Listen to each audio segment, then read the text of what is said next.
Hello. Hi. Happy chai and chat as she's eating. Stuff. Okay. Eating. Stop. Like, show them that you're, like, cute and fun. This is your moment to shine, girlfriend. Shine. Shine. All right. Last year at this time, we did the extra 2 minutes. Extra 2 minutes. Do you remember? What are you thinking back to? Oh, look, pug, no pug, pug, no pug, pug. Woo. Okay, that's 2 minutes. We're not ever getting back. That's 2 minutes. We're not getting back. Yeah. 2 seconds. 2 minutes. Yeah, I'm trying to recall that one. Actually, This one is great in the sense that he told us to do the extra, like, what's going to set you apart. That was my key takeaway. So, like, he had the fancy business card. And he spent more on it so that he could go back and collect them. That I always thought was funny. But what he did was he allowed himself that moment to go back and refresh his name with his business card and then take his material back. The other piece was like, what's going to set you apart? Do that thing that's going to set you apart. Okay. Oh my gosh, you guys. This week's book, Take Back the Game by Linda Flanagan. We both have one. That's how good it was. Like, up here, if you have kids in sports, take a minute and read this book with your spouse, your significant other, with your kids. Like, I'm just gonna go, holy shit. I know. I feel like I owe Lou an apology.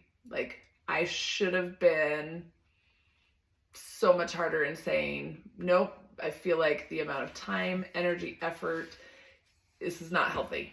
And this lady actually goes through, Linda, like, pulls research from all sorts of markets.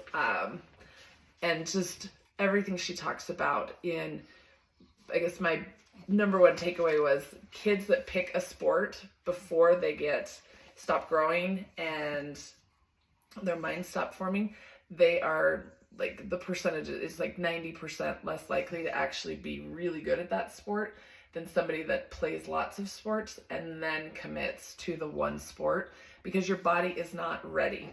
Somewhere along the line, and it's all because of money, sports went from something kids enjoyed doing to this crazy money-filled, more money is earned. What did they say? Than the National Football League, yeah. The NFL, folks. Yeah, we're talking your billions. kids' sports are raking in more money than the freaking NFL. And we've seen the salaries of these players and what they charge for merchandise. So do not think that your kid making it to X travel team is so amazing once you read this book or listen to it, because she's really funny. And she's a coach. So she was all up in it.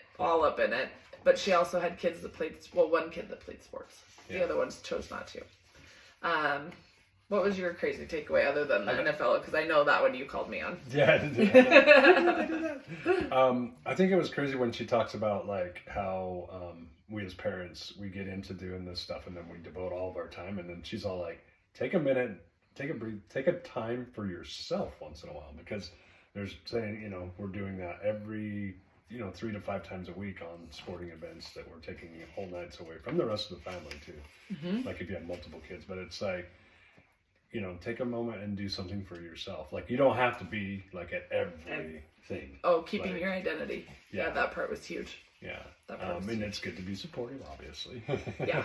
But it was just too much time, and you're thinking about, how do these kids do if they have 2 kids in these sporting events? Well, they're splitting. Always. Families. Families. One's going one way, one's going another way. Actual family dinner doesn't happen. Yeah. And then if you have a kid or 2 that's at home that's not involved in the sporting things, and they're kind of like left behind, like you're not spending any time.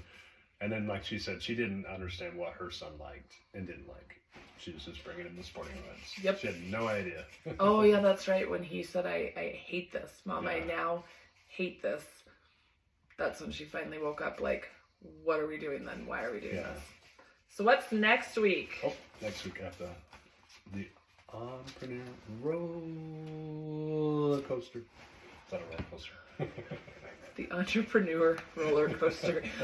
Wow. I don't know if he's ever had his book, like, roller coaster. Like roller coastered out into public. So here we Yeah, go. there we go. Darren Hardy, is that right? Yep, Darren Hardy. Darren Hardy. He also did the compound effect, which we did last year, but this is the entrepreneurial roller coaster, which I'm guessing talks about life as an entrepreneur, which, I mean, as you can see, It's a roller coaster ride. It's a here we are. roller coaster ride. So have a good week. Peace out.